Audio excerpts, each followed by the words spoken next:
यमुना तीरवनचारी जय राधा माधव कुंज बिहारी वल्लभ गिरिवरधारी जय राधा माधव कुंज बिहारी वल्लभ गिरिवरधारी जय राधा माधव कुंज बिहारी गोपीजन वल्लभ गिरिवरधारी जय राधा माधव कुंज बिहारी गोपीजन वल्लभ गिरिवरधारी यशोदानंदन व्रजनरंजन यमुना तीरवनचारी यशोदानंदन व्रजनरंजन यमुना तीरवनचारी यशोदानंदन व्रजनरंजन यमुना तीरवनचारी यशोदानंदन व्रजनरंजन यमुना तीरवनचारी जय राधा माधव कुंज बिहारी वल्लभ गिरिवरधारी जय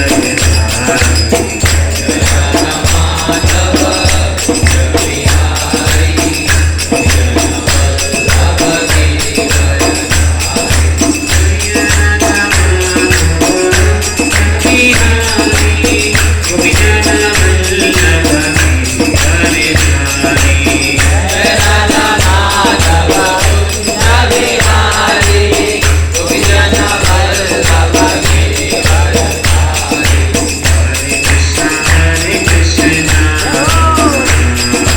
कृष्ण कृष्ण हरे हरे हरे राम हरे राम राम राम हरे हरे हरे कृष्ण कृष्ण कृष्ण हरे हरे हरे राम हरे राम राम राम हरे हरे हरे कृष्ण कृष्ण कृष्ण हरे हरे हरे राम हरे राम राम हरे हरे हरे कृष्ण कृष्ण कृष्ण हरे हरे हरे राम हरे राम राम राम हरे हरे हरे कृष्ण कृष्ण कृष्ण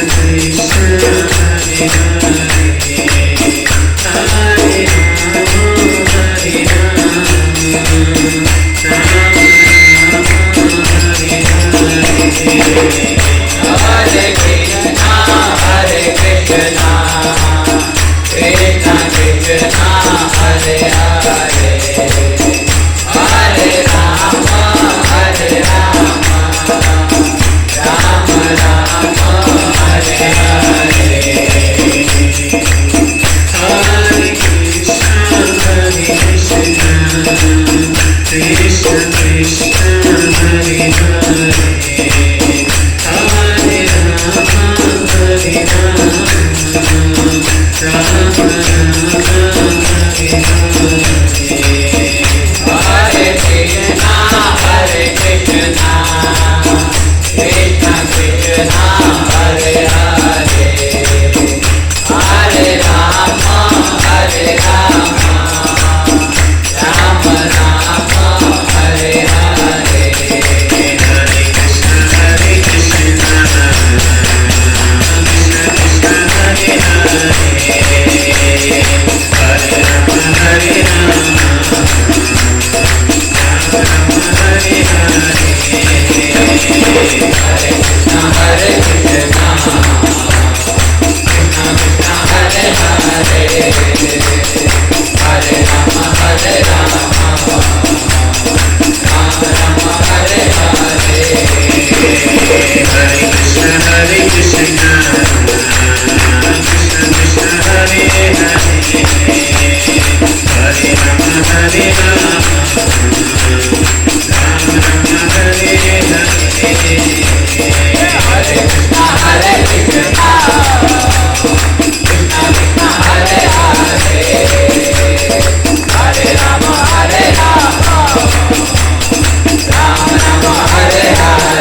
Hare Krishna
भक्ति सिद्धांत सरस्वती गोस्वामी महाराज की, गौर किशोरदास बाबा जी महाराज की, भक्ति विनोद ठाकुर की, जगन्नाथ दास बाबा जी महाराज की, श्री रूप सनातन भट्ट रघुनाथ श्री जीव गोपाल भट्टदास रघुनाथ सर गोस्वामी प्रभुगण की, नाम आचार्य श्री अविनाश ठाकुर की, श्री श्री राधा गिरधारी भगवान की, जगन्नाथ बलदेव सुभद्रा महारानी की, अनंत कोटि वैष्णव वृंद की, निताई गौर प्रेमानंदे।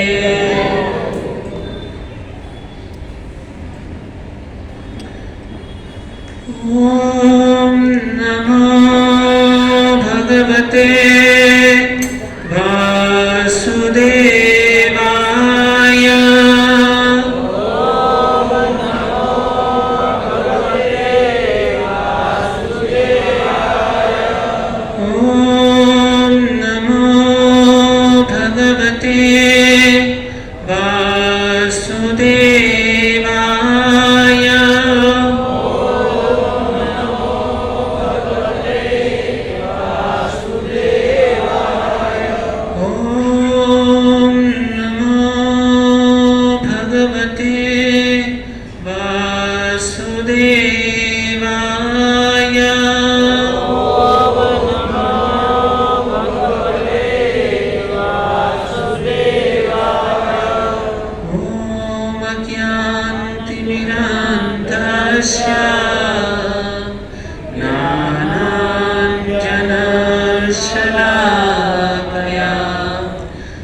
स्थापितं येन भूतले स्वयं रूपं कदा मह्यं ददाति स्वपदान्तिकं।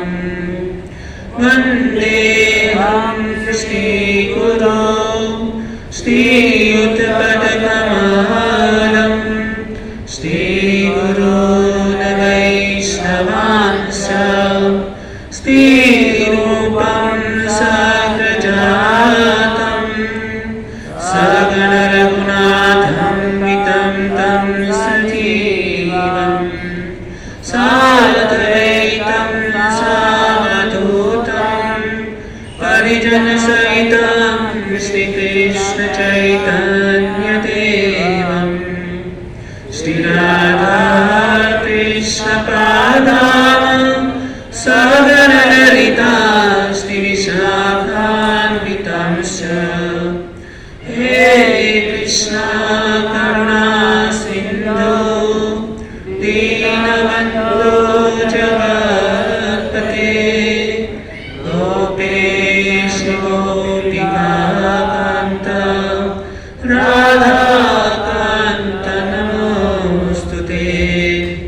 तप्त काञ्चन गौराङ्गी राधे वृन्दावनेश्वरी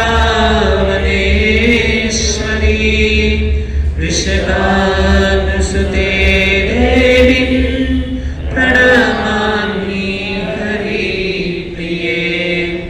वाञ्छाकल्पतरुभ्यश्च कृपासिन्धुभ्य एव च पतितानां पावनेभ्यो वैष्णवेभ्यो नमो नमः।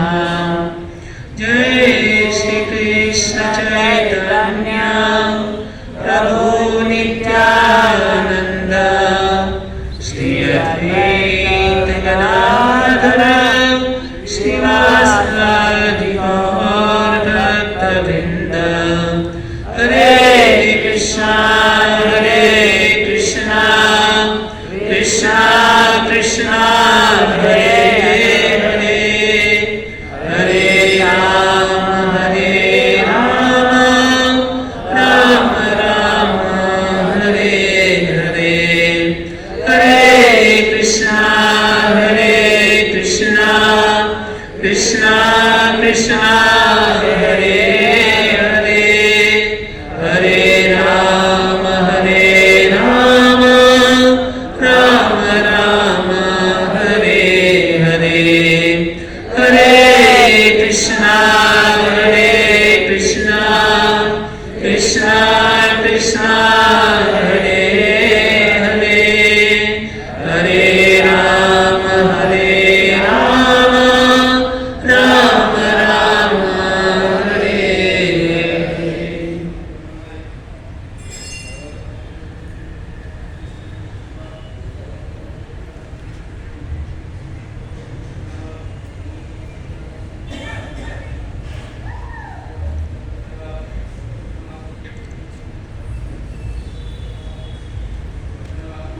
हरे कृष्ण।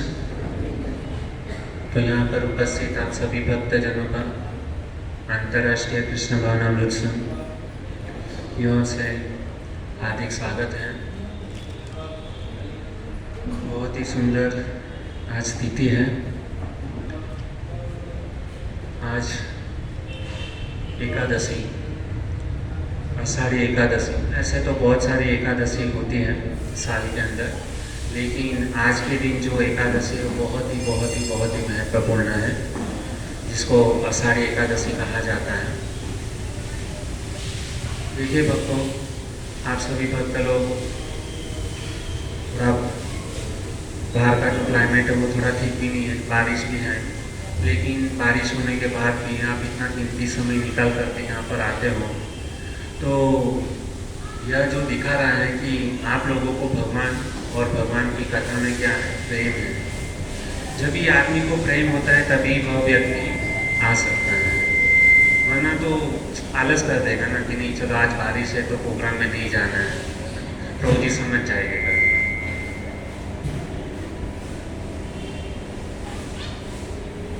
हरे कृष्ण। तो यह दिखा रहा है हमारी उत्कंठा कि हमको भगवान और उनकी कथा में क्या है, प्रेम है, तो ही आता है ना यहाँ पर, वरना थोड़ी ना आएगा इतनी भारी संख्या में। तो बहुत बहुत धन्यवाद के पात्र हो। वास्तविक में हम लोगों को किसी को दिखाना नहीं है कि हम कथा में जा रहे हैं, भक्ति करने के लिए जा रहे हैं, भजन करने के लिए जा रहे हैं, लेकिन जो परमात्मा हमारे हृदय के अंदर बैठा है वो सब कुछ जानता है कि हमारा प्रयास क्या है, हम क्या कर रहे हैं। हमको केवल परमात्मा को खुश करना है, कृष्ण को खुश करना है। यदि परमात्मा कृष्ण यदि हमसे खुश हो गए तो बाकी किसी को प्रसन्न करने की जरूरत नहीं है। तो आज बहुत ही बढ़िया पावन दिन है, बहुत ही सुंदर अवसर है। ऐसे तो कहते हैं कि हम भजन करते हैं तो उसका फल मिलता ही है, लेकिन कुछ तिथि कुछ त्यौहार ऐसे होते हैं कि जिस दिन कथा सुनने से, हरिनाम जपने से वो जो भजन का फल जो है ना वो दुगना हो जाता है। उसका फल क्या होता है, दुगना मिलता है।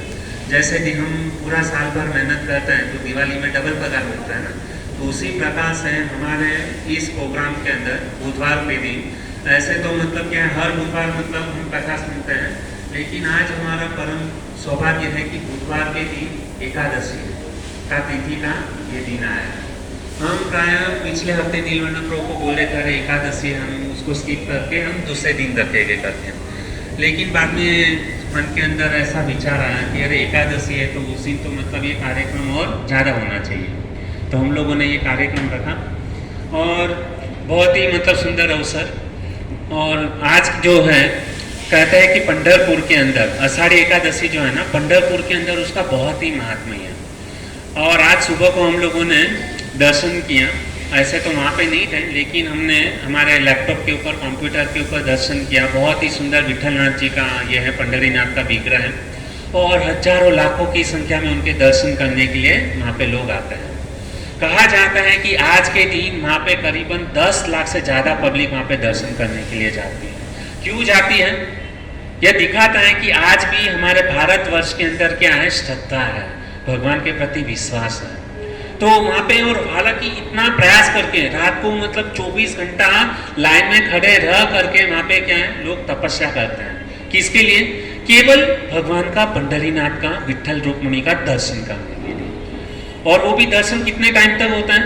अभी इतनी बड़ी संख्या में लाइन है, केवल आपको 5 से 10 सेकंड में तो वहाँ से भगाया जाता है, भागो यहाँ से, क्योंकि लाइन इतनी बड़ी है, 10 लाख पब्लिक है, लेकिन वो 5 सेकंड 10 सेकंड के दर्शन करने के लिए हम कितना 24 घंटा लाइन के अंदर खड़े रहते हैं। हाँ, तो ये क्या है, भगवान विट्ठल जो है ना उनका दर्शन के लिए।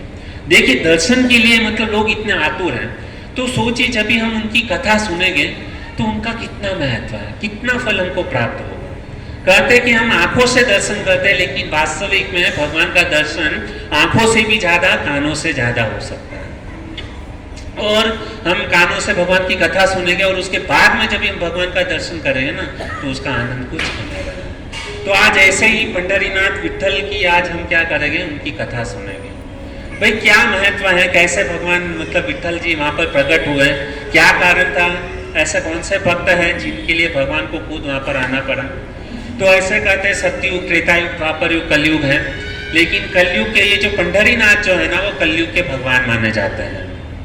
और खास करके यह जो पुंडलिक नाम का जो भक्त था, भक्तमाल के अंदर कथा आती है कि पुंडलिक नाम का एक भक्त था, उनके लिए भगवान क्या किए, वहां पर प्रकट हुए। तो यह जो पुंडलिक जो था, ये जो था भक्त था ना, वो प्रारंभ में कोई भक्त नहीं था, लेकिन यह जो पुंडलिक जी जो था ना वो लोहदंड क्षेत्र के अंदर, महाराष्ट्र के अंदर एक जगह है लोहदंड क्षेत्र, जहाँ पे ये महाराष्ट्र में है, वहाँ पर उनका पुंडलिक का जन्म हुआ था। और यह जो पुंडलिक जो था ना, उनके पिता का नाम था जानुदेव और माता का नाम था सत्यवती। तो यह पिता जानुदेव, और उनको बहुत सारा समय हो गया विवाह करके, लेकिन विवाह करने के बाद में संतान उत्पत्ति नहीं हो रही थी। तो काफ़ी भगवान से मन्नत मांगते थे, भगवान से प्रार्थना करते थे, और विवाह करके काफ़ी समय के बाद में उन्होंने जब भगवान से प्रार्थना की, तपस्या की, उनके बाद में उनको एक पुत्र संतान हुआ और जिसका नाम था पुंडलिक। और यह जो पुंडलिक जो था ना जन्म से ही खल व्यक्ति था। होता है ना, हम पहले मतलब जब भी संतान नहीं होती है तब भगवान से प्रार्थना करता है कि हमको संतान दीजिए, संतान दीजिए, संतान दीजिए। लेकिन जब भी संतान हो जाती है तो संतान ऐसी पैदा होती है कि हमारा जीना हराम कर देती है, और बाद में ऐसा मतलब मन के अंदर विचार करते हैं कि उससे तो अच्छा हमको संतान ही नहीं होती तो हमारे लिए बहुत अच्छा था। और ये जो पुंडलिक जो था ना उसकी भी मतलब कथा इस प्रकार से है कि पुंडलिक जो था ना इतना पापाचार में था, ऐसा एक भी पाप नहीं था कि उसने अपने जीवन में ना किया, और पूरे गांव वालों को क्या करता था, सताता रहता था। सारे गांव वाले उनसे क्या हो गए थे, परेशान हो गए थे। और बच्चे की मतलब इस तरीके से हरकत को देख करके माता पिता भी अंदर से बहुत दुखी हुए और भगवान से प्रार्थना किया कि हमने संतान आपसे मांगी थी, लेकिन अब हम प्रार्थना करते थे इससे अच्छा तो हमारा ऐसा दुर्भाग्य, हमने पता नहीं कौन से मतलब हमने पाप किए हैं जिसके फल स्वरूप ऐसी संतान हमको मिली है, नहीं चाहिए ऐसी संतान, उल्टा हो गया। लेकिन भक्तों ये जो पुंडलिक जो था ना उनके माता पिता बहुत ही सुंदर भक्त थे। एक दिन की घटना ऐसी घटी भक्तों कि उनके गांव के अंदर साधु मंडली आई, और वो जो साधु मंडली जो थी ना वो उनके गांव से होकर के काशी धाम, काशी क्षेत्र में जाने वाली थी। तो उनके गांव में वो रुके, और जब भी उनके गांव में रुके तो पुंडलिक के माता पिता को पता चला कि हमारे गांव के अंदर हमारे ही घर के बाजू में ये साधु मंडली आई है और वह यहाँ से काशी धाम, काशी क्षेत्र जाने वाली है। तो ये पुंडलिक के माता पिता की इच्छा हुई कि हमको भी उनके साथ में कहाँ पर जाना है, काशी धाम क्षेत्र जाना है यात्रा करने के लिए। अभी उनके पास में तो कोई पैसा वगैरह था नहीं, और ये जो पुंडलिक जो था ना, पुंडलिक के पास में उनके माता पिता ने निवेदन किया कि देखो हमको ये जो साधु मंडली आई है, साधु संत महात्मा आए हैं, उनके साथ में हमको यात्रा में जाना है। तो ये पुंडलिक जो था ना बहुत ही खुश हो गया, अरे जाओ बहुत अच्छी बात है, कौन मना कर रहा है। लेकिन ये जो पुंडलिक के माता पिता जो थे ना वो वृद्ध थे, अभी ये वृद्ध अवस्था में थे तो कुछ व्यवस्था तो करनी पड़ेगी, पैसा बाद में पे रहने का है ना, सब बंदोबस्त तो करना पड़ेगा। तो इन्होंने कहा कि देखो हमको जाना तो है, हम लोग वृद्ध हो गए हैं, तो आपसे निवेदन है कि कृपा करके हमारी व्यवस्था करके दो। तो ये पुंडलिक ने कहा कि देखो आपको जो करना है करो, आपको जहाँ पर जाना है जाओ, लेकिन मेरी ओर से मैं आपको 1 रुपये की सहाय नहीं कर सकता हूँ, मेरे पास कुछ भी नहीं है। सीधा मुंह पर मना कर दिया। अभी ये जो बच्चे और ये भी जो कुछ कमाता कुछ नहीं था, गांव के अंदर क्या करता था, चोरी करके पैसा जमा करता था और नशा करता था, मांसाहार करता था और स्त्री संग में पैसा गवा देता था।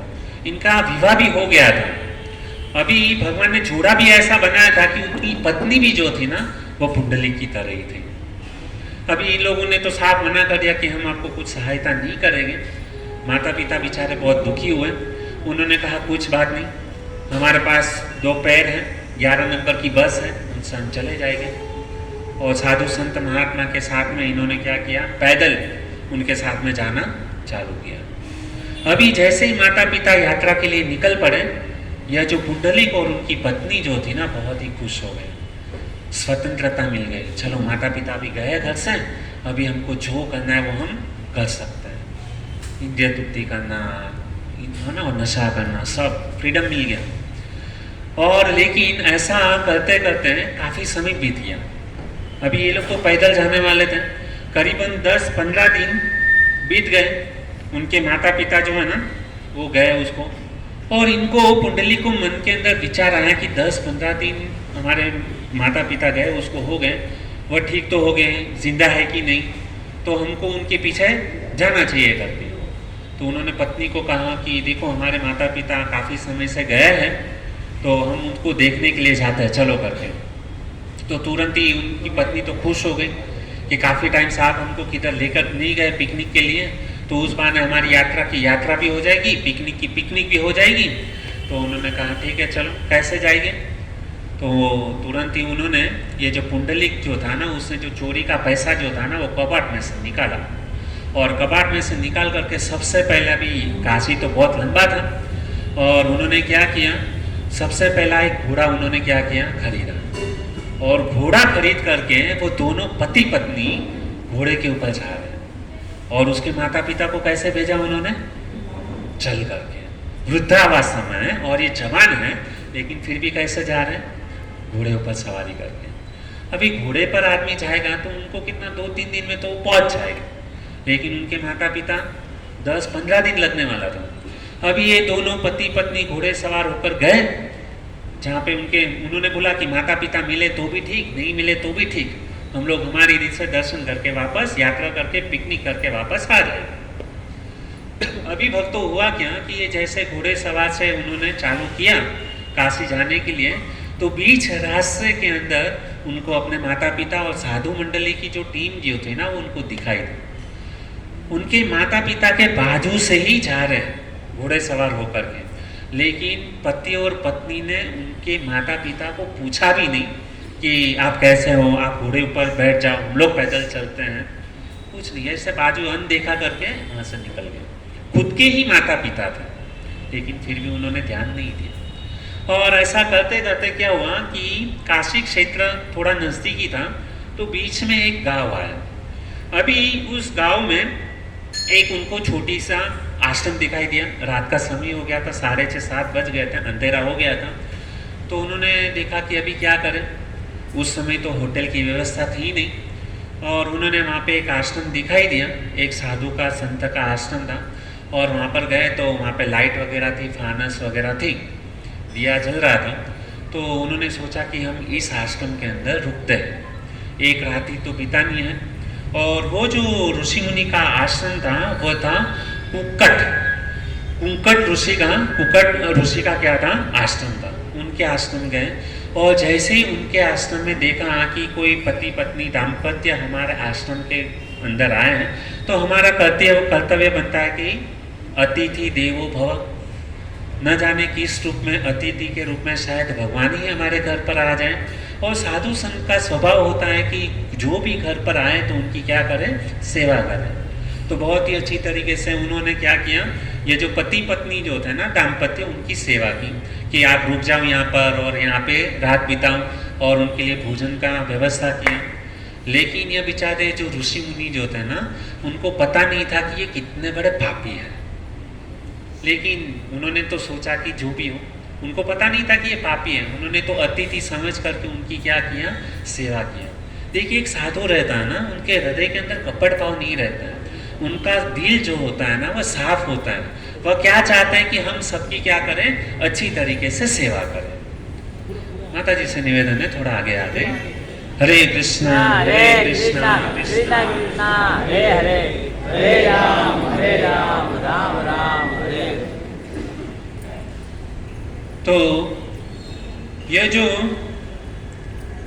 कुकट ऋषि जो थे ना, बहुत ही सुंदर उन्होंने क्या किया, ये पति पत्नी की सेवा की और उन्होंने उनको कहा कि आप यहाँ पर रात रुक जाओ। अभी इनका प्लानिंग ऐसा था, ये पुंडलिक और उनकी पत्नी का प्लानिंग ऐसा था कि जैसे ही सुबह होगी 3:30-4 बजे की हम लोग तुरंत घोड़े के ऊपर बैठ करके रवाना हो जाएगा और रात को वहाँ पर पलंग के ऊपर कुटिया के कुकट ऋषि के आश्रम है उसके वहाँ पे सो गए। अभी जैसे ही रात को 12-12:30 बजे तो हुआ क्या कि वहाँ पर जैसे चांद और सूरज की जो रोशनी निकलती है और उस समय जो तेज निकलता है ना, ऐसा दिव्य प्रकाश इस कुटिया के अंदर आया और उस प्रकाश को देख करके इनकी आंखें खुल गई और उन्होंने ये दृश्य देखा कि अंधेरी रात में इस कुटिया के अंदर, आश्रम के अंदर क्या दिखाई दिया, प्रकाश दिखाई दिया और इतना तेज निकल रहा था, इतना तेज निकल रहा था। तो वहाँ पर क्या हुआ कि कुछ देवियाँ, वहाँ पर एक देवी क्या कर रही थी और उस जो देवी जो वहाँ पे प्रकट थी उसके शरीर से बहुत ही तेज निकल रहा था, चमक निकल रही थी और उसमें से एक देवी झाड़ू लगा रही थी, एक देवी बाथरूम साफ कर रही थी और एक देवी जो है ना वो पोछा लगा रही थी। इतना सुंदर, और आज तक ऐसी सुंदर स्त्री पुंडलिक ने अपने जीवन में कभी नहीं देखी। और उन्होंने कहा, माता जी तो नहीं कहा क्योंकि ये तो भक्त नहीं था, लेकिन उन्होंने कहा कि आपके शरीर से बहुत ही सुंदर तेज निकल रहा है, हे देवी आप कौन हो? तो उस समय जैसे ही पुंडलिक ने पूछा तो वो एक देवी वहाँ पर उनके सामने आई जो झाड़ू लगा रही थी। तो उन्होंने कहा कि मैं यमुना महारानी। कौन थी वो? यमुना महारानी। किसके आश्रम में? वो कुकट ऋषि के आश्रम में। और किसके सामने खड़ी है? पुंडलिक और उसकी पत्नी के सामने। और बाद में वो बाथरूम में जो ये बाथरूम साफ कर रही थी वो भी उनके नज़दीक में आ गई। तो उन्होंने बोला, देवी आप कौन हो? उनके शरीर से भी तेज निकल रहा था। तो उन्होंने कहा कि मैं गंगा हूँ, गंगा मैया हूँ। ये तो एकदम शॉक हो गया और तभी उसकी जो पत्नी जो थी ना, उन्होंने कहा कि जल्दी से जल्दी उसको स्पर्श करो। और पत्नी जो थी ना, उसको अपने पति के कार्यक्रम पता थे कि पूरा जीवन भर उसने केवल पाप ही किया है और हमारा भाग्य है कि इस कुटिया के अंदर साक्षात गंगा यमुना यहाँ पर ये देवी का रूप लेकर के यहाँ पर विराजमान है। लेकिन यह जो पुंडलिक जो था ना, उसको यकीन नहीं हुआ। उसने कहा कि प्रमाण क्या है कि आप मतलब गंगा हो, यमुना हो? तो उसने कहा, देखो दूर हमारी कुटिया के आश्रम के सामने देखो और एक देवी आ रही है, और वो जो देवी आ रही थी ना, काली दिबांग जैसी एकदम काली काली थी। तो उन्होंने देखा, देखो। तो ये पुंडलिक ने कहा कि हमको तो कुछ दिखाई नहीं दे रहा है। उन्होंने कहा, देखो ध्यान से देखो, वो काली काली जो देवी देखो वो आ रही है। तो वो जो काली काली जो देवी जो उनके कुटिया में ही आ रही थी, उनको आने में थोड़ा सा लेट हो गया था। जैसे हम कथा में आते हैं ना, तो ऐसे तो हम मतलब क्या है, समय से आ जाते, लेकिन कभी कभी क्या हो जाता है, लेट हो जाता है। तो उसी प्रकार से क्या हुआ कि ये जो देवी को जो था ना, ऐसे 3 देवियां आती थी, गंगा, जमुना और सरस्वती। और ये जो सरस्वती जो थी ना, वो काली काली दिख रही थी। तो उसने कहा कि वो देवी जो है ना, वो कोई साधारण नहीं है, वो सरस्वती है। लेकिन कलयुग के जीवों के कारण, कलयुग के लोग यह सरस्वती नदी में स्नान करने के कारण वो क्या हो जाती है, पाप अपवित्र हो जाती है और काली हो जाती है। ऐसे गंगा जमुना भी बहुत पवित्र नदी है, लेकिन हम लोग क्या करते हैं, पूरे भारतवर्ष के लोग पूरे सालाना हम क्या करते हैं, पाप करते हैं। और साल में एक बार हरिद्वार वगैरह जाके, वृंदावन जाके हम लोग क्या करते हैं, गंगा और यमुना नदी में स्नान करते हैं। और हमारे स्नान करने के कारण हमारा सारा पाप जो है ना, वो गंगा और यमुना ले लेती है और उसके कारण वह क्या हो जाती है, अपवित्र हो जाती है। लेकिन यहाँ पर हुआ क्या कि कुकट ऋषि मुनि के आश्रम में गंगा और जमुना जो थे ना, उनके शरीर से तेज निकल रहा था। क्यों तेज निकल रहा था? क्योंकि वह यहाँ पे कुकट ऋषि के आश्रम में आ करके क्या करती थी, झाड़ू और पोछा लगाती थी, और उसके कारण, उस सेवा करने के कारण, ऋषि मुनि के घर को साफ सफाई के कारण, साफ सफाई करने के कारण, सेवा करने के कारण उनके शरीर में वापस सूरज और चांद जैसा तेज निकल जाता था। तो इतना प्रभाव क्या था एक ऋषि मुनि के आश्रम में सेवा करने का यह फल। यदि हम जाने अनजाने में यदि शुद्ध वैष्णव का यदि हम सेवा कर लेते हैं ना, तो हमारे अंदर भी वह तेज क्या है, निकलता है। तो इसके लिए गंगा और जमुना ने कहा कि वो जो देवी आ रही है ना, वो सरस्वती है ना। उन्होंने कहा कि कैसे हम समझें? तो उन्होंने कहा यहाँ पर ही रुको, अभी वह देवी आएगी, और वह देवी जैसे आई, हालांकि सरस्वती है और वह विद्या की देवी है, उनके अंदर स्वाभाविक प्रकाश होना चाहिए, लेकिन कलयुग के अंदर हमारे पास क्या है, अज्ञान के कारण वो प्रकाश चला गया है। सरस्वती को हम पूजा नहीं करते हैं, उनका ध्यान नहीं रखते हैं, किधर भी हम सुन लेते हैं कुछ भी, और उसके कारण क्या है, अपवित्र। तो ये जो सरस्वती नदी है ना, दिखती भी नहीं है। जहाँ पर त्रिवेणी संगम यदि हम जाएंगे तो वहां पर गंगा जमुना का पानी दिखेगा, लेकिन सरस्वती गुप्त रीत से नीचे की ओर से बहती है ना। तो ये सरस्वती आई, और जैसे ही उन्होंने क्या किया, झाड़ू लिया, एक झाड़ू इधर मारा, एक झाड़ू उधर मारा, और जैसे ही झाड़ू पकड़ा और मतलब पकड़ के सेवा किया थोड़ा बहुत, है ना, केवल 2 बार झाड़ू लगाया आश्रम के अंदर, तुरंत ही उनका जो शरीर जो काला जो था ना, वो तुरंत ही कैसा हो गया, चमकने लगा। जैसे सूरज और चांद के अंदर जो प्रकाश चांदनी निकलती है, ऐसी चांदनी वापस किसके अंदर आ गई, सरस्वती नदी के अंदर। यह प्रमाण उन्होंने लाइव देखा पुंडलिक ने, तब जाकर उसको यकीन आया कि वास्तविक में यह क्या है, यहाँ पर शुद्ध ऋषि मुनि की सेवा करने से क्या होगा, गंगा जमुना सरस्वती भी क्या हो जाती है, पवित्र हो जाती है। तो हम यदि इनकी सेवा करेंगे तो हमको क्या फल की प्राप्ति होगी। तो इतना कर करके वहां पर ये जो देविया जो है ना, वो वहां पर सेवा कर रही थी। अभी ये जो पुंडलिक जो था ना, उसके मन के अंदर दूसरा प्रश्न आया। क्या प्रश्न आया कि वह पूछती है कि यह सारी ये जो देवियां है, बराबर, तो वो पूछती है कि हम कैसे यकीन करें कि यहाँ पर आने से हम मतलब शुद्ध और पवित्र मतलब हो जाएंगे, हमको तो विश्वास नहीं है करके।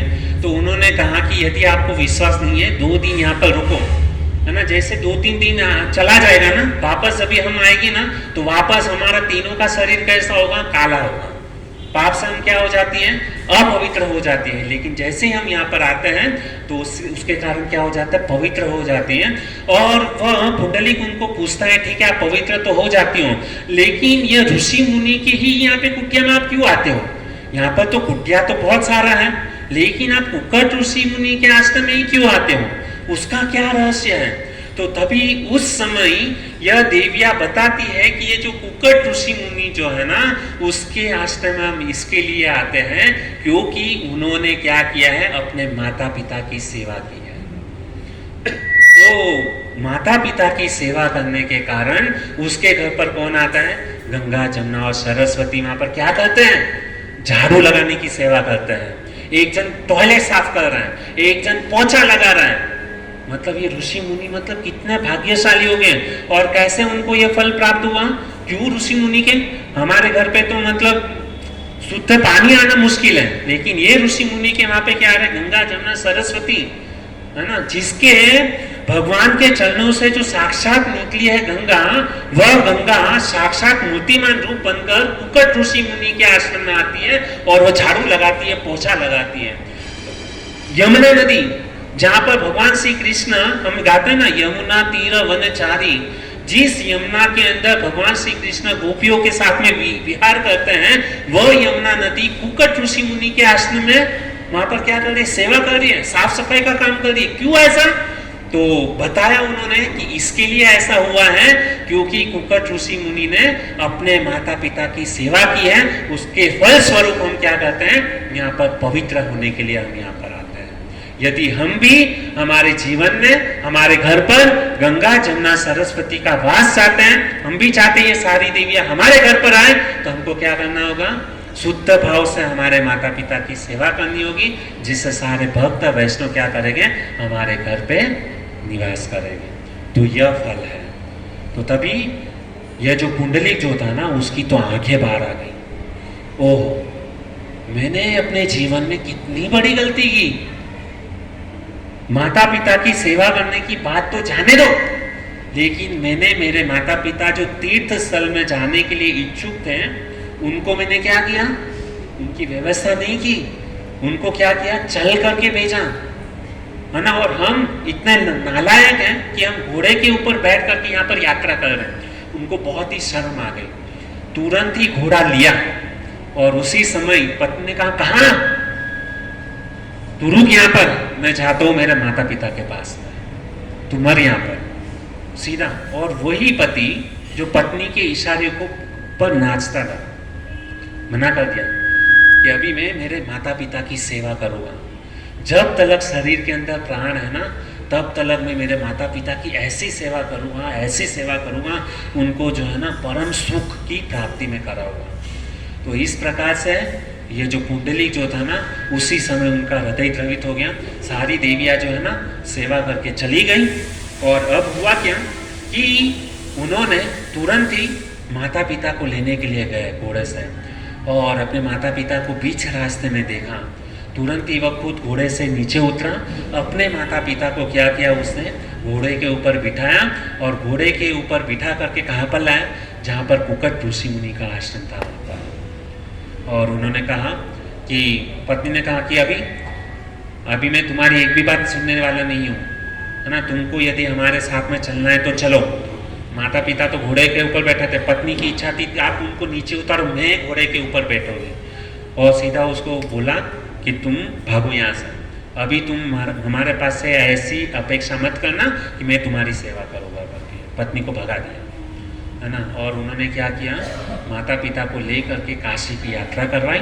और काशी की जैसे यात्रा पूरी हुई, वापस वह रिटर्न आ रहे थे। तो अभी माता पिता इतने वृद्ध हो गए थे कि उनको चलने की भी ताकत नहीं थी, बैठने की भी ताकत नहीं थी।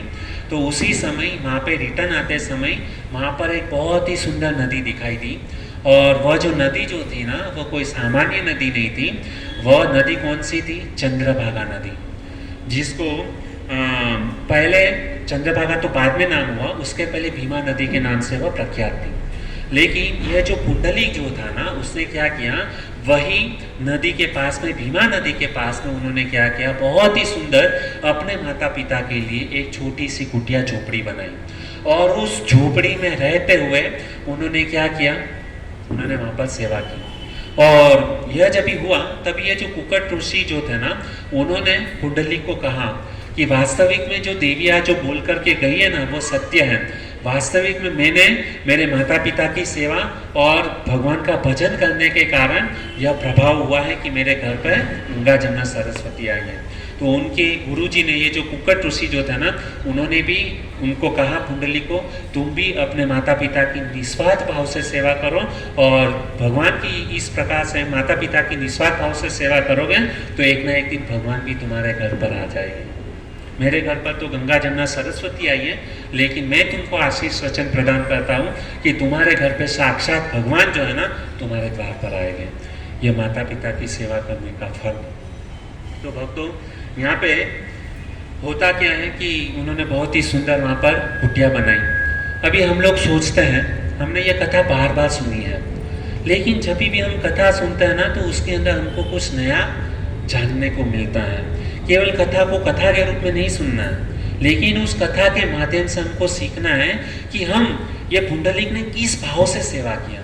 हम प्रायः देखते हैं कि कथा हमने बहुत बार सुनी, लेकिन कथा यहाँ तक हम सुनते हैं कि पुंडलिक ने माता पिता की सेवा की, हाँ, तो हम लोगों को भी क्या करना है? माता पिता की सेवा करो, और माता पिता की सेवा करने से भगवान की प्राप्ति हो जाएगी। बात यहाँ तक सीमित नहीं है, केवल माता पिता की सेवा करने से भगवान की प्राप्ति होगी ऐसा नहीं है।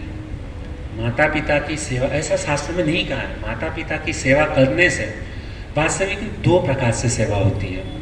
एक तो वपु सेवा, बराबर, एक शरीर की सेवा, और दूसरी सेवा होती है उनके आत्मा की सेवा। अभी प्राय जो हमारे अंदर, जो दिमाग के अंदर जो डाला गया है ना कि माता पिता की सेवा करेंगे, बाद में भगवान की सेवा करने की ज़रूरत नहीं है, गलत है। ऐसा शास्त्र कभी भी नहीं कहा। हाँ, शास्त्र में कहा है माता पिता की सेवा करने से हमको धन की प्राप्ति होगी, ऐश्वर्य प्राप्त होगा, सरस्वती बुद्धि बढ़ेगी, यह सब कुछ हमको प्राप्त होगा। आपने अपने माता पिता के शरीर की सेवा की। मानो हम अपने माता पिता के लिए अच्छा सा घर बनाए, है ना, उनको अच्छी तरीके से रखें, उनको 56 भोग दे, है ना, अच्छी वानगी दे, या ठीक है, यह उनके शरीर की सेवा हो गई, बपू सेवा हो गई। लेकिन वास्तविक में एक जो सच्चा भक्त होगा, जिसको शास्त्र का ज्ञान होगा, वह व्यक्ति वास्तविक खाली शरीर की सेवा नहीं करेगा। सच्चा भक्त है ना, वह चाहेगा कि शरीर के साथ साथ में उसके आत्मा का भी कल्याण हो। आत्मा का कल्याण कैसे होगा? कभी बताया किसी ने? यहाँ तक तो उस कथा हम लोग ने सुन ली, बस माता पिता की सेवा करो भगवान मिल जाएंगे। नहीं, गलत। केवल माता पिता की सेवा करने से आपको शरीर का सुख मिलेगा, धन संपत्ति, गाड़ी बंगला, अच्छी पत्नी, यह सब कुछ मिलेगा, लेकिन मोक्ष नहीं मिलेगा। मोक्ष के लिए क्या करना होगा? आत्मा कल्याण करने के लिए क्या करना होगा? तो कहते हैं कि सबसे पहले हमको हमारे माता पिता को, आत्मा का स्वभाव है परमात्मा की सेवा करना, है ना। जब तक आत्मा परमात्मा की सेवा नहीं करेगा तब तक सुखी नहीं हो सकता है। जैसे एक पोपट है, बराबर, तो पोपट हमने मार्केट से खरीद करके लाए और हम लोगों ने उनको क्या किया, पोपट को जो है ना एक सुंदर तरीके से एक लोहे के पिंजरे में क्या कर दिया, बंद कर दिया। सुखी होगा पोपट? नहीं। आप उसको 56 भोग दे रहे, अच्छा सा अच्छा मतलब उसको खिला रहे, क्या पोपट सुखी होगा? नहीं। आप सोचेंगे एक काम करता हूँ, ये लोखंड की जगह पे जो है ना उसको चांदी के पिंजरे के अंदर बंद करता हूँ। लोखंड से चांदी महंगी है, तो उसने क्या किया, उस पोपट को, क्योंकि लोखंड की जाली के अंदर दुखी था, तो आदमी ने क्या सोचा कि एक काम करता हूँ, लोखंड की जगह पे चांदी के पिंजरे में बंद करता हूँ, तो क्या पोपट सुखी हो जाएगा? उसको चांदी के पिंजरे में बंद किया। चांदी कितनी महंगी है, आज करीबन चांदी का भाव कितना महंगा है, लेकिन सुखी होगा? नहीं होगा। बाद में वो व्यक्ति सोचे कि अभी भी वो पोपट सुखी नहीं हो रहा है, एक काम करता हूँ, चांदी की जगह पे जो है ना सोने के पिंजरे के अंदर उसको बंद करता हूँ। चांदी से सोना बहुत महंगा है, तो क्या सोने के पिंजरे में बंद करने से पोपट सुखी हो जाएगा? नहीं। हम सोचेंगे नहीं, सोने के पिंजरे में नहीं, उसको उससे भी महंगा क्या है, डायमंड, तो डायमंड के पिंजरे के अंदर उसको बंद करता हूँ, क्या पोपट सुखी होगा? नहीं। उसका स्वभाव है, उसको कुछ भी नहीं चाहिए, केवल आप उसको पिंजरा खोलो और उसको खुला छोड़ दो, वही उसका स्वभाव है। उसको स्वतंत्रता चाहिए। आप उसको कितना भी बंद करके रखोगे वो सुखी नहीं होने वाला है। उसी प्रकार से जब तक आत्मा को हम कितना भी भोजन दे, कितना भी उसको सवेरे नहलाए धुलाए, ब्यूटी पार्लर में लेकर जाए, मेकअप करे, है ना, डाई करे, कुछ भी कितना भी सुंदर उसको सजाए, इस शरीर को, ये शरीर सुखी नहीं होने वाला है। कितना सजाओगे, कितना नहलाओगे, कितना धुलाओगे, पूरा जिंदगी निकल गया है उसको सवाते सवाते, नहलाते धुलाते हैं, ब्यूटी पार्लर में जा करके, लेकिन अब तक हमारे शरीर को सुख नहीं मिला है भक्तों। क्यों सुख नहीं मिला है? क्योंकि हम कितना भी हम अच्छा अच्छा भोजन खाते हैं ना, शरीर में 56 भोग खाते हैं, पानी पूरी, सेव पूरी, रगड़ा पेटीज, पिज्जा पास्ता बर्गर सब कुछ खाते हैं, लेकिन अब तक ये खाते खाते जिंदगी निकल गई, लेकिन अब तक शरीर को सुख नहीं मिला। हम इस शरीर को घुमाने के लिए लेकर के गए लोनावाला, महाबलेश्वर, है ना, बाद में फॉरेन ट्रिप के लिए जाते हैं, लंदन जाते हैं, अमेरिका जाते हैं, कहाँ का पूरी दुनिया में इसको शरीर को घुमाया, लेकिन फिर भी शरीर को सुख नहीं मिला। क्यों सुख नहीं मिला? क्योंकि वास्तविक में आत्मा का जो भोजन, जिस प्रकार से यह शरीर है, उसको जब तक हम शरीर के अंदर भोजन नहीं डालेंगे तब तक शरीर को आनंद नहीं मिलेगा, है ना, शरीर काम नहीं करेगा। तो उसी प्रकार से ये जो शरीर को चलाने के लिए भोजन की आवश्यकता है, उसी प्रकार से आत्मा का भोजन जो है ना, भजन, जब तक आत्मा को परमात्मा की सेवा में नहीं लगाएंगे तब तक आत्मा कभी भी सुखी नहीं होगा, चाहे हम कितना भी प्रयास कर लें। और हम लोग ने करते आए, अब तक कोई सुखी हुआ नहीं हुआ। कितना परिश्रम किया शरीर को सुख प्रदान करने के लिए पैसे कमाए, लेकिन फिर भी सुख की प्राप्ति नहीं हुई, है ना। तो केवल आत्मा को जब तक परमात्मा की सेवा में नहीं लगाएंगे तब तक सुख नहीं मिलेगा।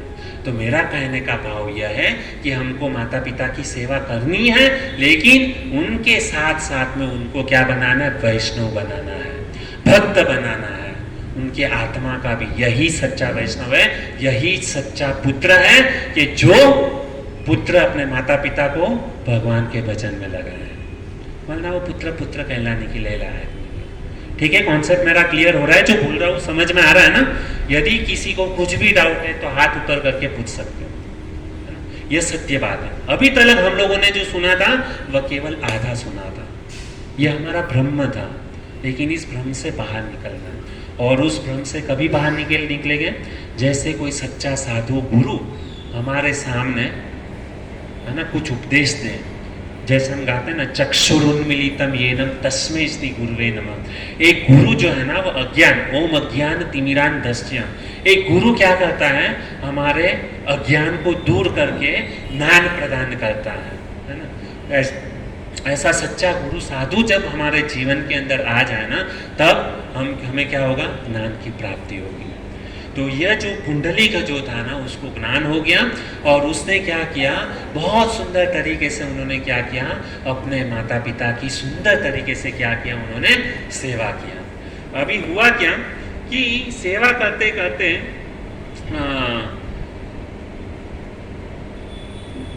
जैसे उन्होंने अपने माता पिता की सेवा करना प्रारंभ किया, बराबर, तो ऐसी सेवा की उन्होंने, ऐसी सेवा की ना कि उनकी सेवा को देख करके साक्षात ये जो पंढरीनाथ है ना, ऐसे तो ये जो द्वारकाधीश जो है ना वो गुजरात में है, लेकिन गुजरात को छोड़ करके ये द्वारकाधीश, ये पुंडलिक की अपने माता पिता की सेवा को देख करके भगवान साक्षात कहाँ पर आ गए, पुंडलिक के घर पे, जहाँ पर पुंडलिक अपने माता पिता की बहुत ही सुंदर तरीके से क्या कर रहे हैं, सेवा कर रहे हैं।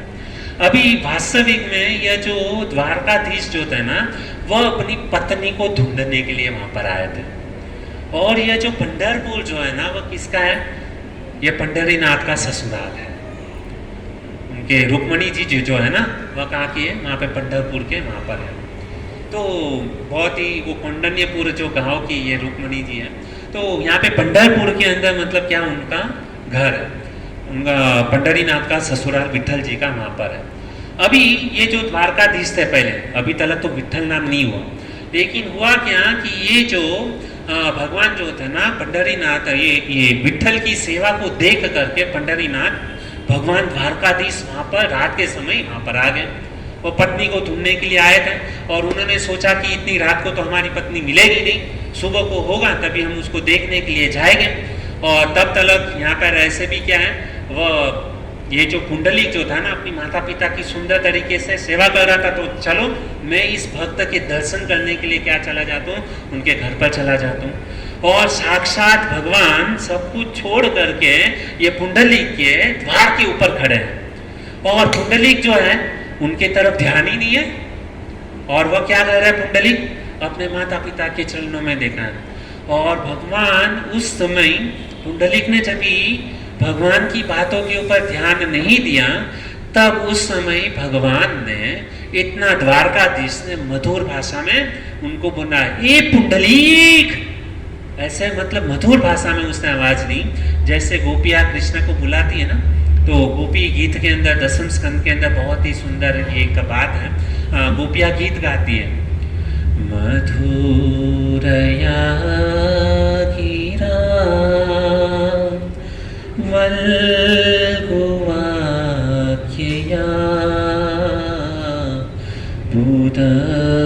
बुधमनोज्ञया। बहुत ही सुंदर वहाँ पे गोपियों का भाव है।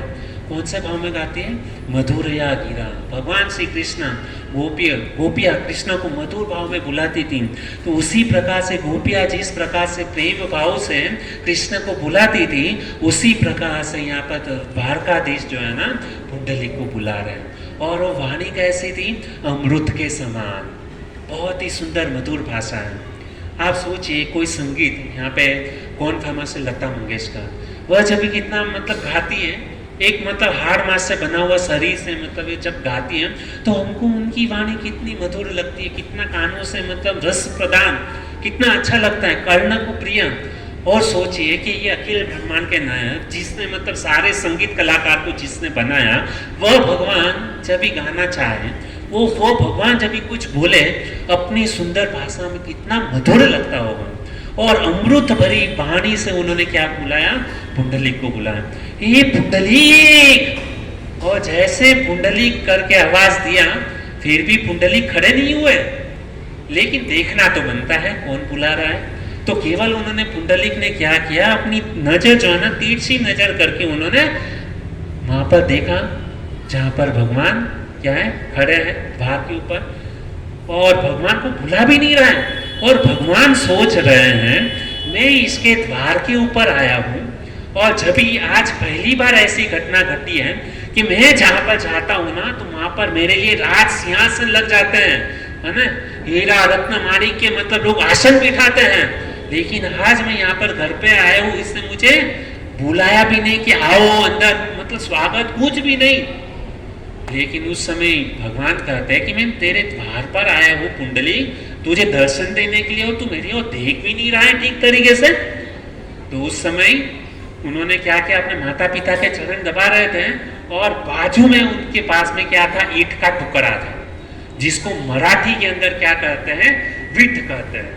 और उस वीट को उसने क्या किया, तुरंत उसको उठाया, और वीट को उसकी जो साइज जो थी ना करीबन 12 इंच बाई 2.5 इंच की वीट यहाँ पर थी, है ना। तो उन्होंने क्या किया, उस लाल ईंट को उठा करके पुंडलिक ने जोर से ऐसे क्या किया, भगवान के जहाँ पर खड़े थे वहां पर उन्होंने ईंट फेंका, और भगवान को आसन दिया कि आप इस ईंट यानी वीट के ऊपर क्या हो जाओ, खड़े हो जाओ। तो वहां पे भगवान जो है ना वो क्या हुए, वहां पे वीट के ऊपर ऐसे करके खड़े हो गए। अभी हुआ क्या, हालांकि यह किसके घर पर आए थे, अपने ससुराल के अंदर आए थे। तो भगवान ने सोचा कि मेरे ससुराल में सब लोग ऐसे ही होते होंगे क्या, क्योंकि अच्छी तरीके से स्वागत वगैरह कुछ नहीं। एक तो मेरी पत्नी भी क्या है, रुक्मणी उठ कर चली गई है, पता नहीं किधर गई है, और यहाँ पर उनके भगत लोग भी क्या है, ऐसे ही है, ना कुछ आदर देते हैं ना कुछ सम्मान देते हैं, ऐसे ही है सब लोग। तो उन्होंने कहा कि कुछ नहीं, चलो कैसे भी है करके, और वहाँ पे खड़े हो गए। अभी हुआ क्या कि यहाँ पे एक प्रश्न यह होता है भक्तों कि उनके घर पे ईंट कहाँ से आई। ईंट, हालांकि ईंट की तो कुछ जरूरत नहीं थी, किसी ने आके रख दी ऐसा भी नहीं था, ईंट आई कहाँ से, ईंट का रहस्य क्या है, प्रश्न होता है। अभी बहुत सुना है कि ईंट फेंकी, लेकिन ईंट कौन है, ईंट की वहां पर आने की जरूरत क्यों है, वहां पे कुछ पलंग तो था नहीं। आजकल हम कहते हैं ना ईंट को घर पे क्यों रखते हैं, कभी वो पलंग का साइज छोटा बड़ा या हो जाता है तो उसको लेवलिंग करने के लिए हम क्या करते हैं, ईंट को रखते हैं ताकि लेवल में आ जाए, और ऐसा तो उनके घर पे था। तो ईंट का क्या रहस्य है।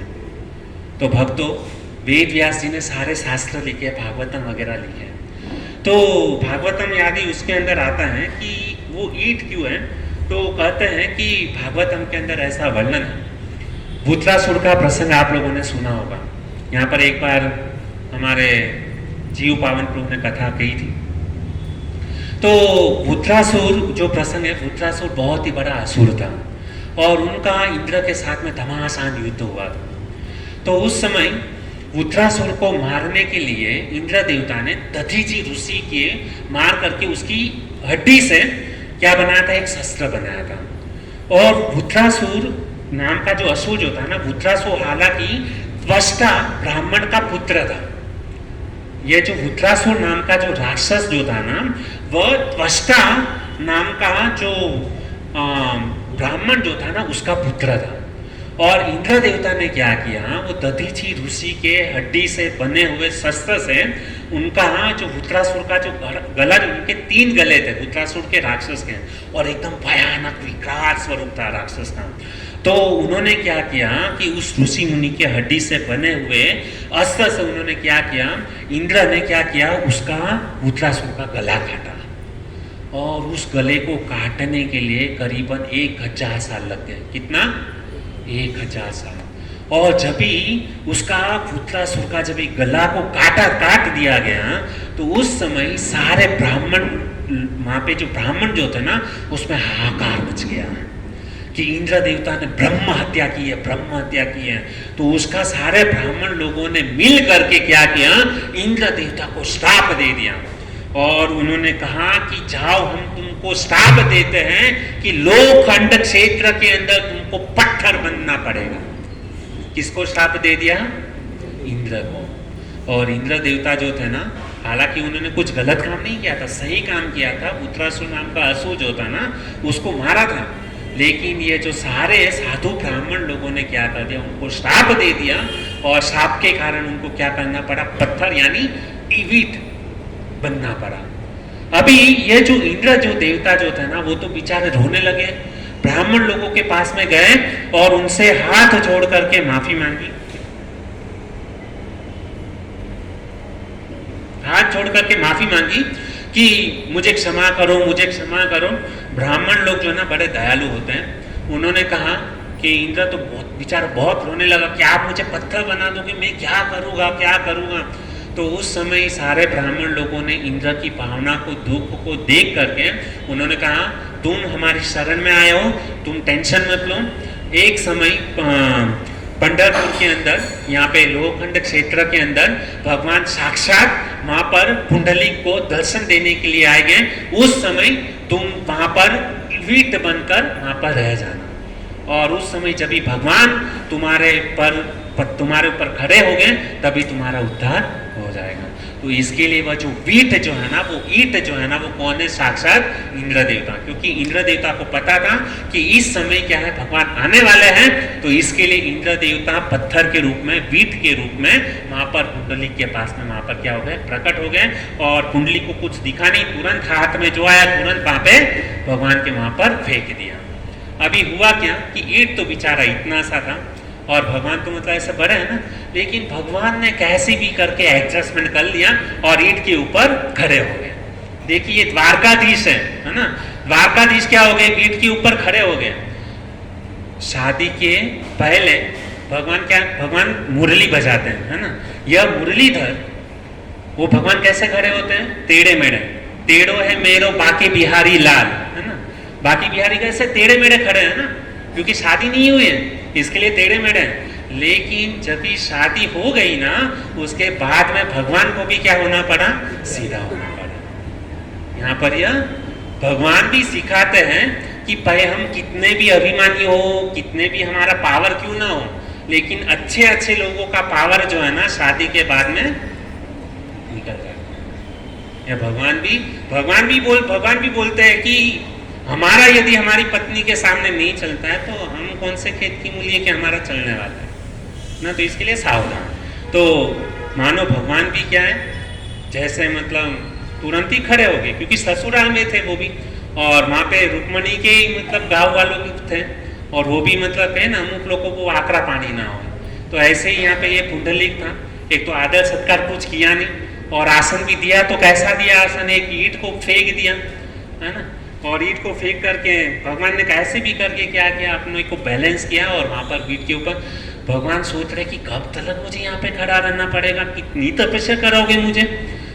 लोग मेरी तपस्या करने के लिए हजारों लाखों साल तक तपस्या करते हैं मुझे प्राप्त करने के लिए, और मैं हूँ सामने से तुझे दर्शन देने के लिए तेरे घर पर आया हूँ, और तुझे मेरा कुछ वैल्यू ही नहीं है, तुझे कुछ मेरी पड़ी नहीं है, कैसा है रे तू।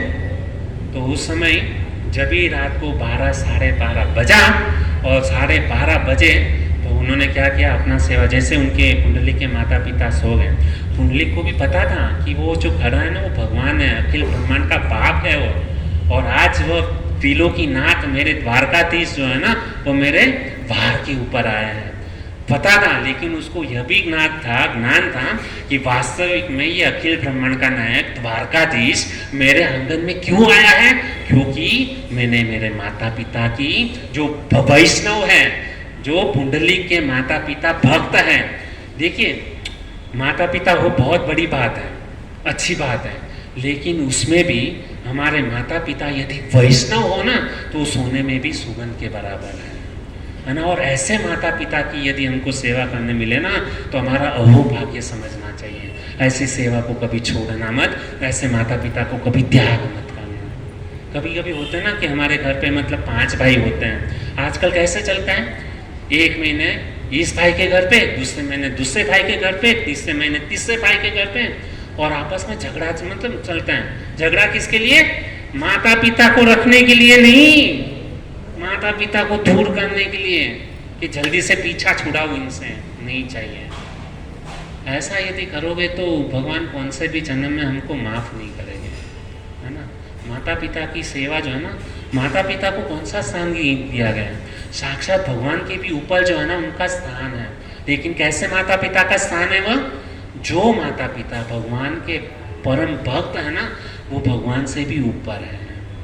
और ऐसे ही माता पिता को हम छोड़ देते हैं, उनका ख्याल नहीं रखते हैं, है ना। कभी इस घर पे, कभी उस घर के ऊपर, बहुत ही। और आजकल तो ऐसी परिस्थिति हो गई कि वृद्धाश्रम खोल दिया हम लोगों ने।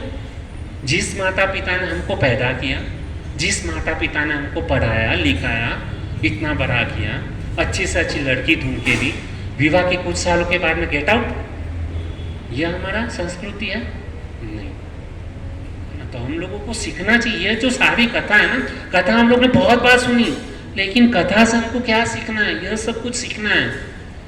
और यदि हम ये प्रैक्टिकल रूप में हमारे आचरण करके करेंगे ना, देखो हम कथा में आते हैं, बराबर, तो कथा में आते हैं तो लोगों को लगना चाहिए कि नहीं कथा में जाना है। बार बार ये मैं बोलता हूँ, क्यों? क्योंकि कथा में आने से समाज को पता चल जाता है, जन समाज को पता चल जाता है कि इनके अंदर कुछ ना कुछ चेंजेस हुआ है। तो इस प्रकार से क्या हुआ कि ये जो पुंडलिक जो था ना, वो उनको पता था, ज्ञान था कि इसी माता पिता की सेवा करने के कारण वो वहाँ पर खड़े हैं, है ना। यदि मैं उस समय यदि पुंडलिक माता पिता की सेवा चालू थी, भगवान को देख करके यदि पुंडलिक ने सेवा छोड़ दी होती, भगवान को आसन देने के लिए खुद खड़े होकर उनका आदर सत्कार किया होता, भगवान अदृश्य हो जाते थे। भगवान वहाँ पर क्यों खड़े रहे? क्योंकि भगवान भी देख रहे थे कि मेरा भक्त अपने माता पिता की किस प्रकार से सेवा कर रहे हैं। उसको देखने के लिए इतने घंटों भर तक क्या कर रहे हैं? खड़े रह गए हैं। और बाद में जैसे ही माता पिता की सेवा खत्म हुई, पुंडलिक तुरंत अपने आसन से खड़ा हुआ और भगवान को साष्टांग क्या किया? प्रणाम किया। और भगवान को प्रणाम करके भगवान से माफ़ी मांगा, कृपा करके हमको क्षमा करो, मेरा कुछ ये भाव नहीं था कि मैं आपको खड़ा यहाँ पर रखूँ करके, लेकिन मेरे माता पिता की सेवा मेरे लिए सबसे बड़ी प्राधान्य थी, इसके लिए मैंने आपको यहाँ पर खड़ा किया। अभी यहाँ पर क्या आता है, समय हो गया, लेकिन मैं ज़्यादा समय नहीं लूँगा कहने के लिए। ये जो स्टोरी है, कथा जो है ना, बहुत लंबी है, लेकिन मैंने बहुत ही कम समय के अंदर मेरे अंदर जितनी योग्यता थी उस हिसाब से मैंने आपको समझाने का प्रयत्न किया, है ना। तो यहाँ पर ये जो पुंडलिक जो थे ना, तो बहुत ही सुंदर यहाँ पे शंकराचार्य जो है ना वो प्रार्थना करते हैं। शंकराचार्य ने ये पुंडलिक की जो प्रार्थना है ना वो बताई है। तो पांडुरंग अष्टकम बोलते हैं, आप गूगल पे से उसको ढूंढ सकते हैं। तो बहुत ही सुंदर उसने पांडुरंग अष्टक जो है ना वह गा के विट्ठल जी का दर्शन किया। तो उसके अंदर कहते हैं, पुंडलिक ने दोनों हाथ को जोड़ करके विट्ठल के सामने खड़े हैं और कहते हैं, तड़ित्वास सम्मेल मेघावभासम। कैसे भगवान की कैसे ये उन्होंने कहा कि भगवान बिजली की तरह चमकता हुआ पीला पीताम्बर था। यह जो विट्ठल विट्ठलनाथ जो था ना उसका कैसा था? बिजली की तरह चमकता हुआ एकदम उनका पीला पीला क्या था, उनका एकदम ये पीताम्बर उन्होंने क्या किया था? धारण किया था। कहते तड़ित यानी क्या होता है? बिजली। और भाषम का अर्थ होता है पीताम्बर वस्त्र। भगवान कैसा हम वस्त्र धारण करते? पीला। पीला वस्त्र जो पीताम्बर जो है ना भगवान को बहुत ही अच्छा लगता है। और आगे कहते हैं, तड़ितवास सम नीलमेघ वासम। भगवान कैसा है? तो भगवान कहते हैं कि काले भरे हुए स्काई ब्लू।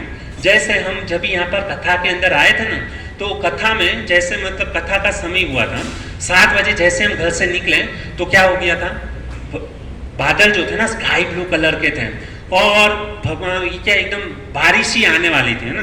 तो घनघोर काले जो बादल है ना उसके वो कैसा स्काई ब्लू कलर के दिखते हैं, ऐसा स्काई ब्लू कलर के भगवान का क्या है? शरीर है।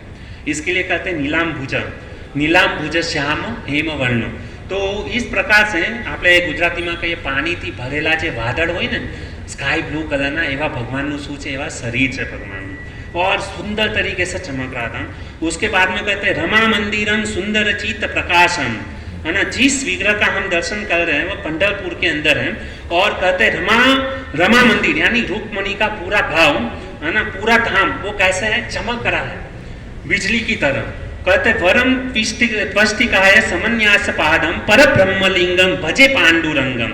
इसको ईट को जो है ना कैसे कहा गया, त्वष्टि, त्वष्टिकाय, ईट को क्या कहा है, त्वष्टिकाय कहते हैं। भगवान जो है ना वह कैसे है कि मानो योग, भगवान कैसे है, योगा वेश में कहा है, वहाँ पे खड़े है ऐसे एकदम स्थिर, जैसे हम योगासन करते हैं ना, तो भगवान क्या है, योगासन में ऐसे खड़े।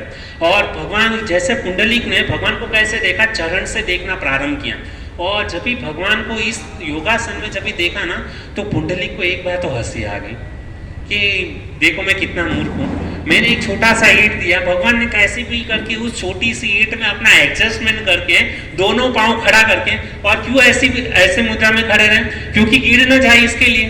आदमी ऐसे क्यों खड़ा रहता है कि अपना बैलेंस टिकाने के लिए, गिर न जाए। दूसरा भाव यह है भक्तों कि ये जो विठल जो है ना ऐसे क्यों खड़े हैं, तो उसके पीछे भाव यह है, बता रहे हैं परम ब्रह्मलिंगम भज पांडुरंगम। कहते हैं ये परम ब्रह्म लिंगम है ना, पर ब्रह्म लिंगम, लिंगम यानी क्या कहते हैं कि भगवान ये जो विठल जो है ना उसके नाभि है, वो नाभि कितनी है, गोल है। तो दो भाव यहाँ पर प्रकट होते हैं, एक तो ऐसे खड़े हैं, तो ऐसे क्यों खड़े हैं कि मानो भगवान ये पुंडलिक कहना चाहता है कि ये विठलनाथ को देख करके, विठल को देख करके उनके मन के अंदर यह भाव हुआ, भगवान इसके लिए ऐसे खड़े हैं क्योंकि हम सारे बद्ध जीव जो है ना 84 लाख योनि में क्या है, फंसे हुए हैं। यह 84 लाख यानी भव सागर है, बराबर।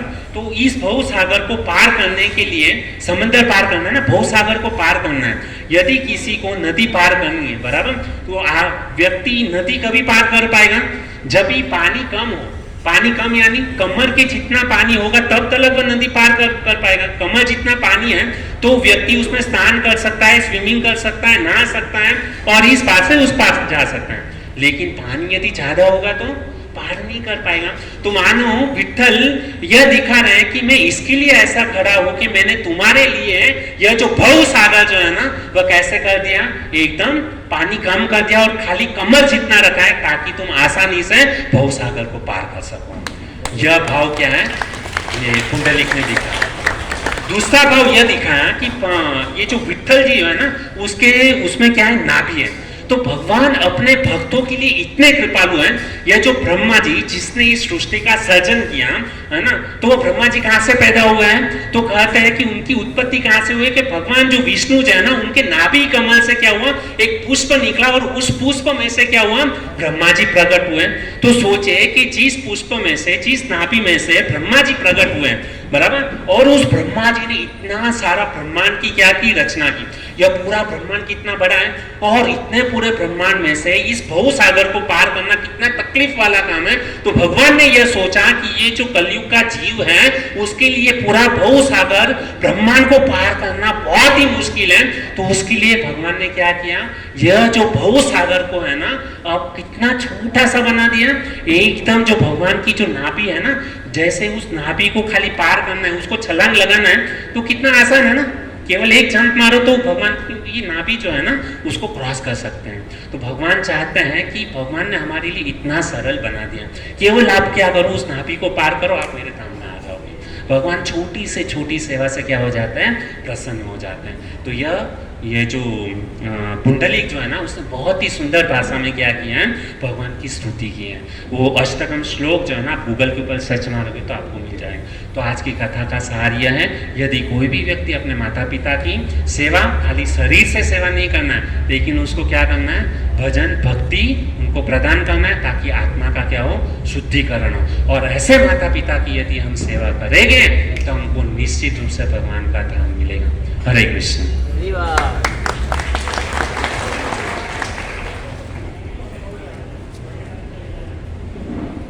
नीलवर्ण प्रभु थोड़ा 5-10 मिनट बोलेंगे क्योंकि आज एक्चुअली क्या था, कल हमारी तबीयत बराबर नहीं थी। तो मैंने उनको कहा था, हरे कृष्ण, मैंने उनको कहा था कि भाई मैं शायद प्रवचन ना दे पाऊँ तो आप कृपा करके तैयारी करके आना। तो उन्होंने भी बहुत सुंदर तरीके से कुछ तैयारी की है। तो मैं नीलकंठ थोड़ा सा समय ज़्यादा लोगों, ऐसे भी आज एकादशी है, एकादशी के दिन क्या होना चाहिए, भगवान के निकटवास होना चाहिए। तो थोड़ा सा 5-10 मिनट थोड़ा धैर्य बना के रखें, तो प्रभु जी कुछ हमको बताएंगे। हरे कृष्ण। हरे कृष्णा कृष्णा कृष्णा हरे हरे, हरे राम राम राम हरे हरे। तो बहुत ही सुंदर प्रकार से आज जीवन कृष्ण प्रभु जी ने आषाढ़ी एकादशी के दिन भक्त पुंडरीक की कथा हम सबको बताई। किस प्रकार भक्त पुंडरीक ने अपने माता पिता की सेवा करके भगवान को अपने घर पे बुलाया और उनकी सेवा वीट से की। उस वीट के ऊपर खड़े रहकर भगवान विठल के नाम से प्रख्यात हुए। तो आइए प्रभु जी का एक बार हरे कृष्ण महामंत्र से अभिवादन करते हैं। हरे कृष्णा कृष्णा कृष्णा हरे हरे, हरे राम राम हरे हरे। ऐसे तो महाराष्ट्र में विठल के बहुत सारे भक्त हैं। उसमें से एक है पुंडरीक, जिसकी कथा हमने अभी श्रवण की प्रभु जी के मुखारविंद से। और एक भक्त है नामदेव। तो नामदेव संत नामदेव ऐसे भक्त थे कि उनकी नाम में बहुत रुचि थी, उसके ऊपर से उनका नाम पड़ा नामदेव। तो एक प्रकार से एक एकादशी की तिथि ही थी, तब नामदेव जी अपनी कुटिया में भगवान का नाम जप कर रहे थे, विठल विठल विठल विठल।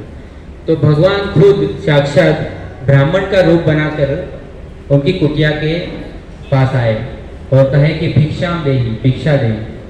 तो संत नामदेव ने कहा कि आज एकादशी है, हम अन्न खाते भी नहीं और खिलाते भी नहीं है, मतलब दान देते भी नहीं है, तो आप कल आना।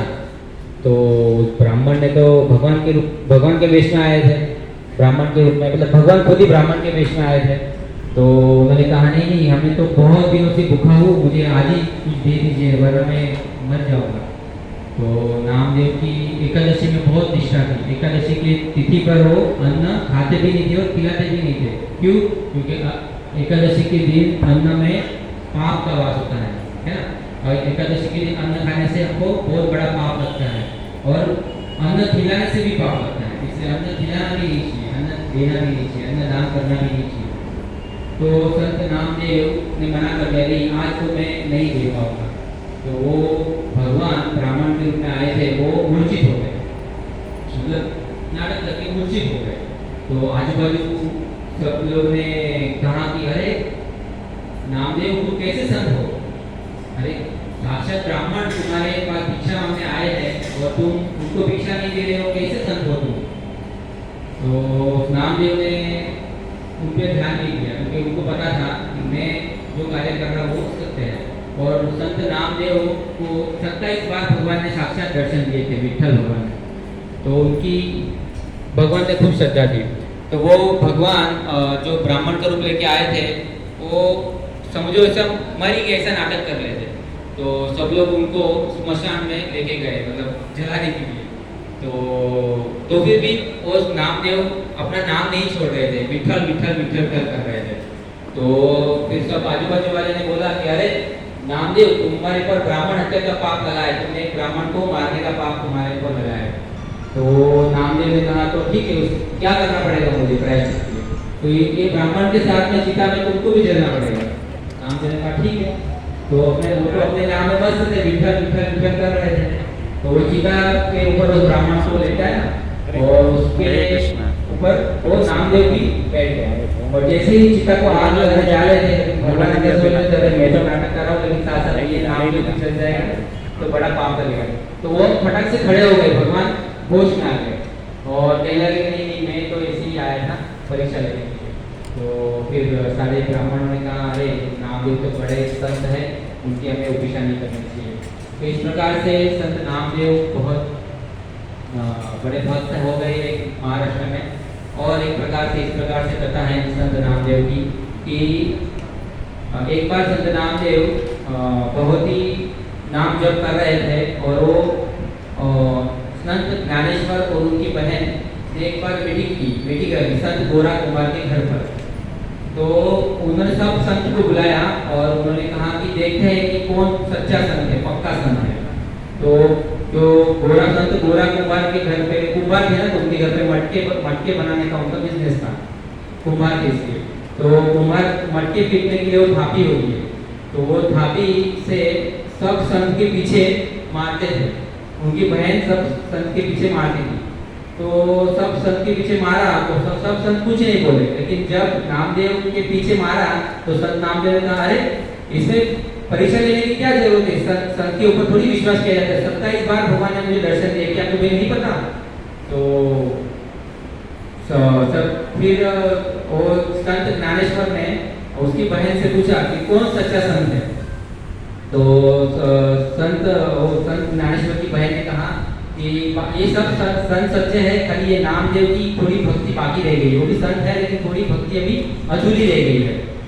तो संत नामदेव को बड़ा दुख हुआ कि अरे 27 बार मुझे दर्शन दिए विठल भगवान ने, तो भी मेरी भक्ति अधूरी कैसे है।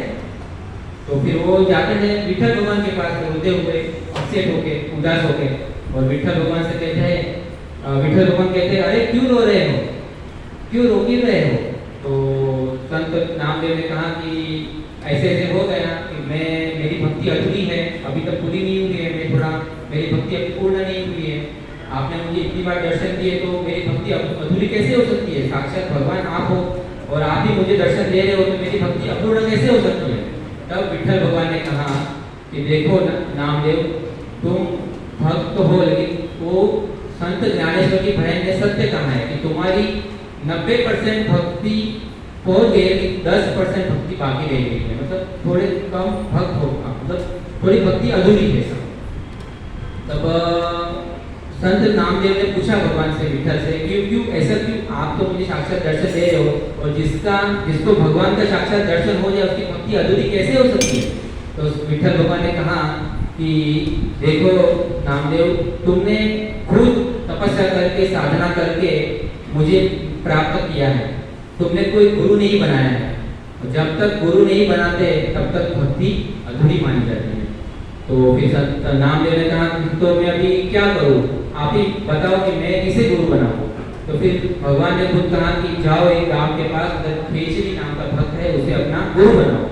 तो संत नामदेव तो गए भगवान की बात सुनकर, और जंगल में उस खेचरी नाम के भक्त को ढूंढा, और वो खेचरी नाम का भक्त था, वो शिवलिंग के ऊपर पांव रख के सो रहे थे।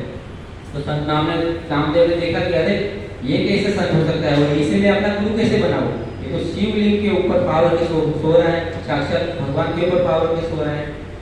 तो वो देखे लगा कि दूसरा कोई होगा, दूसरा कोई खेचरी होगा, गुरु होगा, उसे मैं अपना गुरु बनाऊं। तब वो संत ने देखा कि अरे ये संत आ गए और साक्षात विठल ने, भगवान ने इनको भेजा है नामदेव को। तो फिर उस खेचरी जी ने बोला कि अरे नामदेव कहाँ जा रहे हो, आपने विठल भगवान ने आपको मेरे पास भेजा है और आप जा रहे हो। तब नामदेव को आश्चर्य हुआ, ये तो मुझे जानते हैं। तो वो भी बोले कि विठल भगवान ने भेजा है आपको, मतलब हाँ भेजा है। तो मतलब वो समझ गए कि हाँ ये तो साक्षात संत है, गुरु बनाने के योग्य है। फिर उनको पूछा कि तो आप इस शिवलिंग के ऊपर पैर रख के क्यों सो रहे थे, इसमें मैं समझ नहीं पाया। तो फिर वो खेचरी जी ने पूछा, बोला कि अरे तो साक्षात भगवान कहाँ नहीं है, बताओ मैं कहाँ पैर रखूं। तो उनका पैर उठा के यहाँ रखा तो वहां भी शिवलिंग प्रकट हो गई, यहाँ रखा तो वहां भी शिवलिंग प्रकट हो गई। तो हर जगह मतलब भगवान का वास है कण कण में, तो कहाँ पैर रखूं। हम सब ऐसे देखा जाएगा तो कण कण में भगवान है, तो हम सब भगवान के ऊपर ही बैठे हैं, ऐसे उन्होंने कहा। तो तभी उन्होंने गुरु बनाया और फिर उनकी भक्ति पूर्ण हो गई। ऐसे संत नामदेव की भक्ति फिर पूर्ण हो गई और फिर विठल भगवान खुश हो गए, प्रसन्न हो गए, उनके वापिस दर्शन दिए। और फिर और एक संत हो गई संत सखुबाई विठल भगवान की। तो वो बचपन से ही मतलब उनके माता पिता नहीं थे, गुजर गए थे, और वो उनको किसी ने विठल भगवान के मंदिर में लाकर छोड़ दिया था। तो वो धीरे धीरे बड़ी हो गई और भगवान के वहाँ मतलब भगवान के मंदिर में झाड़ू कचरा पोछा निकालने का सेवा करती थी। तो वो सखुबाई धीरे धीरे बड़ी हो गई, 17-18 साल की हो गई। तो वहाँ के पुजारियों ने उनकी शादी करा दी, और शादी के बाद उनके ससुराल में बहुत मतलब उनका दुख पड़ता था उनको, सखुबाई को, मतलब उनकी उनकी सास, उनकी ससुर, उनके पति उनके ऊपर बहुत अत्याचार करते थे।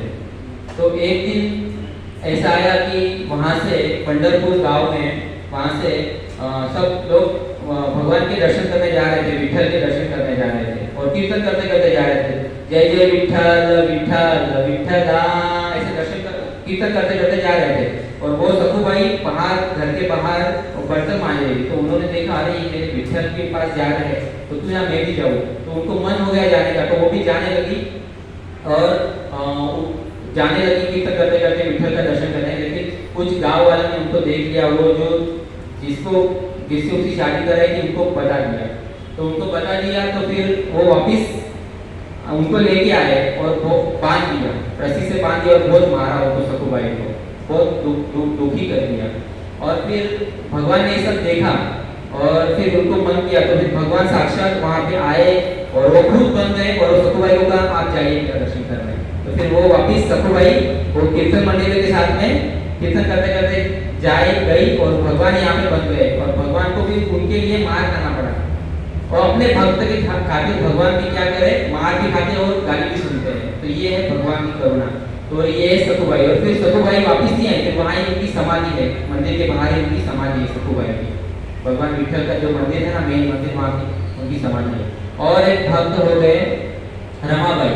और रमाबाई भी बचपन से ही भगवान विठल के लिए छाछ और आटा, मतलब उनको मराठी में कहते हैं ताक और पीठ, ताक और पीठ। आटे को पीठ कहते हैं मराठी में और छाछ को ताक कहते हैं मराठी में। तो ताक और पीठ वो एवरीडे, मतलब रोज भगवान विठल को खिलाने के लिए जाते थे और भगवान बड़े प्यार से वो बहुत ग्रहण करते थे।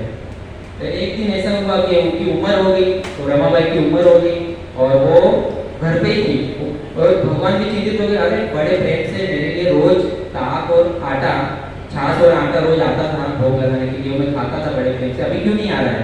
तो भगवान खुद चलकर उस रमाबाई के घर पर गए और उनको पूछा, अरे आप क्यों नहीं आते हो अभी। तो रमाबाई ने कहा, मैं वृद्ध हो गई, मैं चल नहीं सकती हूँ। तो भगवान खुद उनके घर पे रोज जाते थे और वो ताक और पीठ रोज ग्रहण करते थे। और एक दिन ऐसा आया कि उधर ही फिर वो स्थित हो गए, विस्तार करे। मतलब भगवान तो कई रूप में होते हैं ना, भगवान के देखते हैं ना, कई सारे मंदिर होते हैं, भगवान अपना विस्तार करते हैं। तो उस दिन से उनका नाम एक विठल का पड़ा, ताक पीठे विठोबा। आज भी वहाँ पर उनका मंदिर है।